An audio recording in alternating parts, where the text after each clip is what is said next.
হিন্দু ধর্মের এক প্রধান গ্রন্থ মহাভারত এবং তার সঙ্গে পৌরাণিক ইতিহাসের সবচেয়ে ভয়াবহ যুদ্ধ হল এই মহাভারতের যুদ্ধ তথা কুরুক্ষেত্রের যুদ্ধ।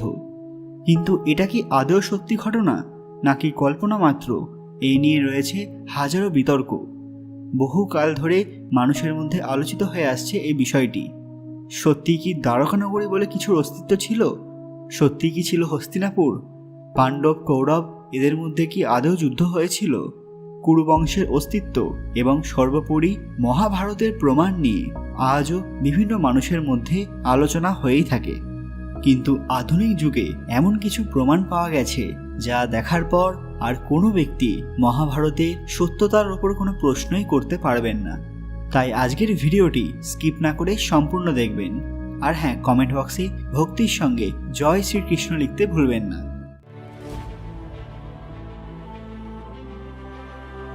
সকলকে পুরাণ কথা নতুন একটি ভিডিওতে স্বাগত।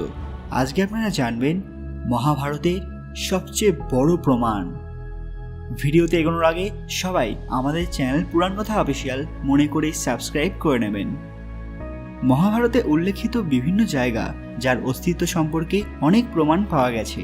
প্রায় 35টিরও বেশি ভারতীয় নগরীর কথা এই মহাকাব্যে রয়েছে, যার অস্তিত্ব ঐতিহাসিকভাবে প্রমাণিত। আর প্রত্নতাত্ত্বিক অনুসন্ধানে আরও বেশ কিছু স্থানের সন্ধান পাওয়া গেছে। ভারত এবং রাজবংশ সম্পর্কের কথা বিস্তারিতভাবে বলা আছে মহাভারতের আদি পর্বে। সেখানে উল্লেখ করা আছে মনু থেকে তার 50 পুরুষ অবধি। যদি এই মহাভারত কল্পনাই হতো তাহলে বিস্তারিতভাবে কোনো কিছু লেখার প্রয়োজন হতো কি? মহাভারতের মৌসল পর্বে দ্বারকানগরী সমুদ্রে ডুবে যাওয়ার ঘটনা উল্লেখ করা আছে। এখনও বলা হয় সেই দ্বারকানগরী সমুদ্রের নিচেই রয়েছে। মহাভারতে উল্লেখিত 35টি ভারতীয় নগর আছে যার অস্তিত্বের প্রমাণ পাওয়া গেছে।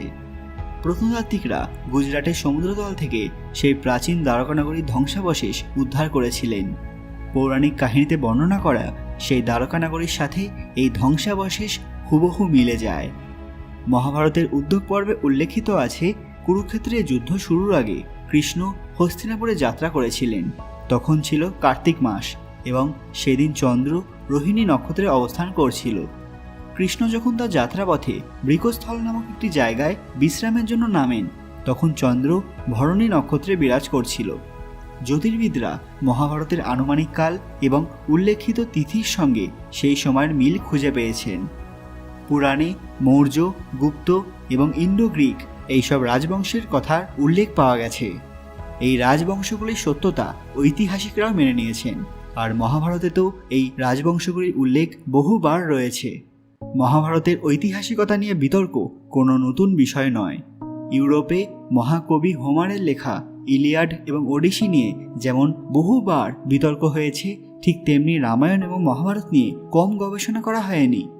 বহুকাল ধরে চর্চিত রয়েছে মহাভারতের সত্যতা।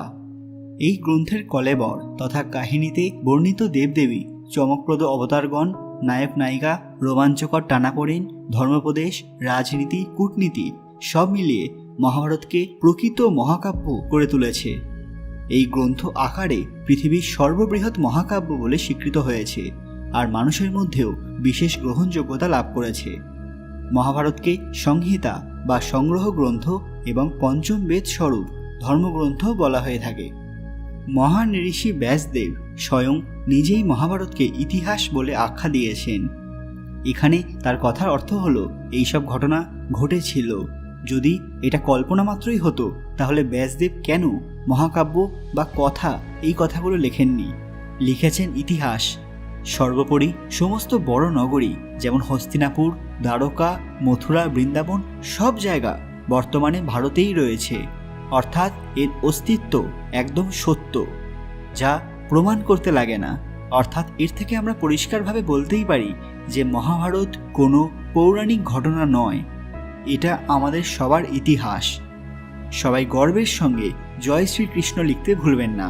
আর আজকের ভিডিওটি ভালো লাগলে লাইক করবেন, কারণ মহাভারতের এমন অনেক প্রমাণ চারিদিকে ছড়িয়ে ছিটিয়ে রয়েছে যা একটা ভিডিওতে বলা সম্ভব নয়। আপনাদের মতামত কমেন্ট বক্সে অবশ্যই জানাবেন। আরও এরকম অজানা তথ্য সম্পর্কে জানতে আমাদের চ্যানেলটি সাবস্ক্রাইব করে নেবেন। খুব তাড়াতাড়ি ফিরে আসবো নতুন একটি দরকারি ভিডিও নিয়ে। ততক্ষণ আপনারা এই ভিডিওগুলি দেখতে পারেন। ধন্যবাদ।